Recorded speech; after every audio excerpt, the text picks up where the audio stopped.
just limit your footprint as much as possible. If you go to these little crypto conferences that happen, that they pop up around the country, just remember when you're sitting there talking about how much Bitcoin you have, it would be no different than if you said, "Oh yes, my wife has a big 5 carat diamond."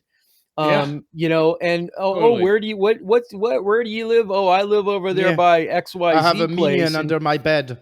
I have a Yeah, million no, under my No bed. worries. no one tells Stop anyone putting what they have in yourselves their bank account. Of course. exactly. It does. It's just stop talking about it so openly and freely. And how many times, Rob, you're doing a lot of traveling, which we'll talk about here shortly. But most of the time, these events, these get-togethers, are either at a bar, or these get-together, and I'm not talking about a big conference, but these like meetups and things are at a bar, or they're in a coffee shop, and everybody's talking about crypto. How many other people are in these places, bars or coffee shops? Are there people who go there that you don't know, who are looking for you as a target? I'm not talking about you're going to your event at church and talking about it there, although I would also stress, keep your mouth shut even at church about these kinds of things. So just make sure you're cautious about who you're talking to, about what. Keep it close to yourself. Don't make yourself a target, and limit Yeah. your exposure to KYC. Now, one issue here, which we're not fixing really, is that these are crypto executives. So, like back when Nick was kind of doing Divi stuff and he's going around, the Yeah. world promoting, like there's not a way to not assume that person has a lot of crypto. I mean, project, Yeah. and so there's just the assumption you don't even have to say that you have any. Just that the fact that you're speaking at a conference, you're on a panel, you're pitching at an event, whatever. The presumption there is that person leads a crypto project, and like that person may never tell you how much crypto they have. It's just an assumption. People think I have way more crypto than I have. That's right. It's no different than being an employee at a bank, And or being a manager of a store. They think you have access to cash somehow, Yeah. or that you must make a lot of money somehow. and Maybe look, you we do. talk about And a lot of problems of the centralized banking system because of all the crap it represents, obviously. But people tend to forget that sovereignty, and if you own your own thing, now you basically are a bank vote to potentially be robbed. Like if Yeah. banks started to be initially, they were just that, right? Storage votes with security so that you wouldn't be targeted anymore. Of course, we're Yeah. long way after that.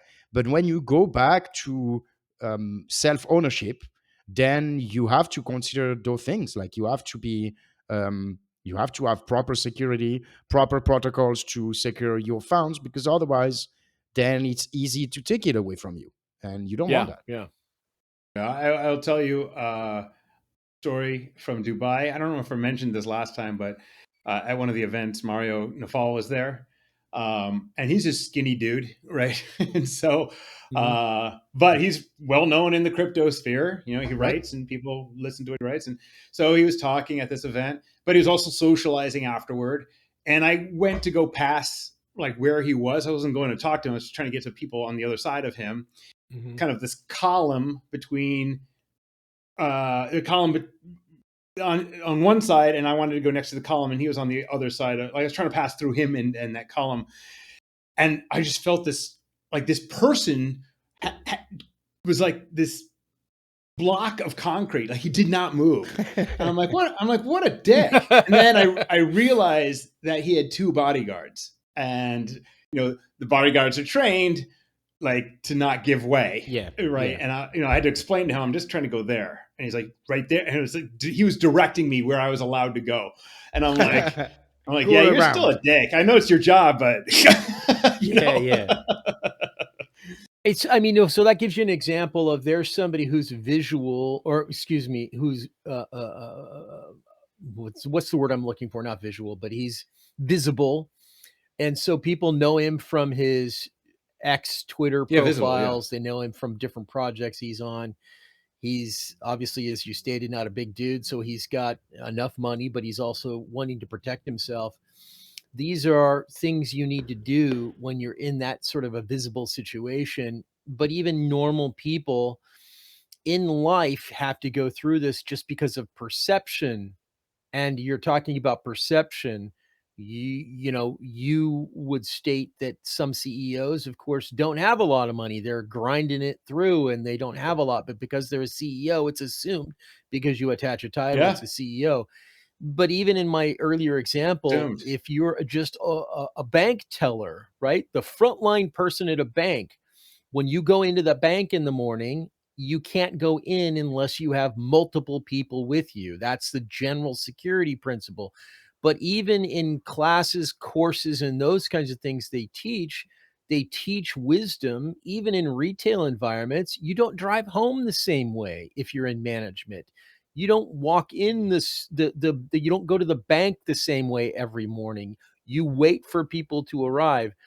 If you're going to promote yourselves in these kinds of positions of authority or an expert running your Patreon channel, your YouTube channel, your podcast, you need to prepare and protect yourself. If you're the average person just owning crypto, just stop talking about it in public arenas where you're making yourself a target.